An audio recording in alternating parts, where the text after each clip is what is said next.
রাজ্যের AITC legal সেলের চেয়ারম্যানের পদ থেকে সরানো হলো মলয় ঘটককে।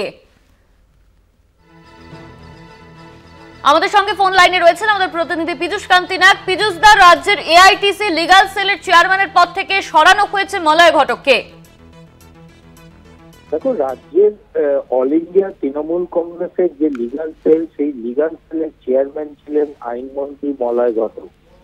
তাকে সেই পদ থেকে সরিয়ে চেয়ারপারসন করা হলো চন্দ্রিমা ভট্টাচার্যকে। মূলত এই চন্দ্রিমা ভট্টাচার্য কিন্তু আইনি পেশার সঙ্গে যুক্ত ছিলেন কলকাতা হাইকোর্টে এবং দীর্ঘদিন কলকাতা হাইকোর্টে আইনজীবী পেশায় তিনি নিযুক্ত ছিলেন। পরবর্তীকালে এই পদে এই চেয়ারপারসন পদে বিমান বন্দ্যোপাধ্যায় থেকে শুরু করে অনেকেই এই পদে ছিলেন। সম্প্রতি বহুদিন ধরে এই মলয় ঘটক আইনমন্ত্রী হওয়ার পর থেকেই তাকেই অল ইন্ডিয়া তৃণমূল কংগ্রেসের যে লিগ্যাল সেলের চেয়ারম্যান পদে বসানো হয়। এবার আইনমন্ত্রী মলয় ঘটক এই চেয়ারপারসন থাকাকালীন তৃণমূল লিগ্যাল সেলের যে সমস্ত প্রোগ্রাম, সেই প্রোগ্রাম থেকে শুরু করে তৃণমূল সরকারি প্যানেল থেকে শুরু করে সমস্ত বিষয় কিন্তু আইনমন্ত্রী চেয়ারপারসন হিসাবে পরিচালনা করতেন। রাজ্যের যে সমস্ত আইনজীবীরা রয়েছেন, অর্থাৎ রাজ্যের যে প্যানেলে যে আইনজীবীরা রয়েছেন, সেক্ষেত্রেও কিন্তু তার ভূমিকা ছিল। কিন্তু সম্প্রতি কলকাতা হাইকোর্টে বেশ কিছু আইনজীবী এই বিষয়ের মধ্যে মতপার্থক্য হওয়ায় বিষয়টি যায় অল ইন্ডিয়া তৃণমূল কংগ্রেসের কমিটির কাছে।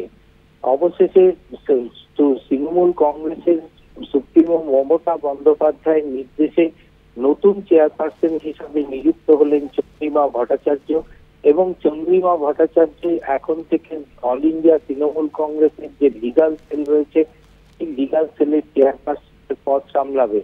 মূলত অল ইন্ডিয়া তৃণমূল কংগ্রেসের লিগ্যাল কাজ হচ্ছে বিভিন্ন আদালতের যে আইনজীবীদের যে ভূমিকা, এই ভূমিকা কিন্তু কি ভূমিকা হবে তা কিন্তু নির্ধারিত হয় এই লিগ্যাল সেলের কমিটির মাধ্যমে। অর্থাৎ সেই কমিটি তৃণমূল লিগ্যাল সদস্যরা রয়েছেন, তারা কিভাবে কাজ করবেন এবং কোন মামলায় কি ভূমিকা গ্রহণ করবে। বিভিন্ন আদালতের যে বার অ্যাসোসিয়েশন রয়েছে, সেই বার অ্যাসোসিয়েশনের নির্বাচনের সময় কিন্তু এই লিগ্যাল সেলের চেয়ারপারসন অর্থাৎ কমিটির ভূমিকা যথেষ্ট গুরুত্বপূর্ণ এবং সেই দিকে মাথায় রেখেই কিন্তু নতুন চেয়ারপারসন চন্দ্রিমা ভট্টাচার্যকে করা হলো। ধন্যবাদ পীযূষ দা। আমাদের সঙ্গে ফোন লাইনে ছিলেন আমাদের প্রতিনিধি পীযূষ কান্তি নাগ।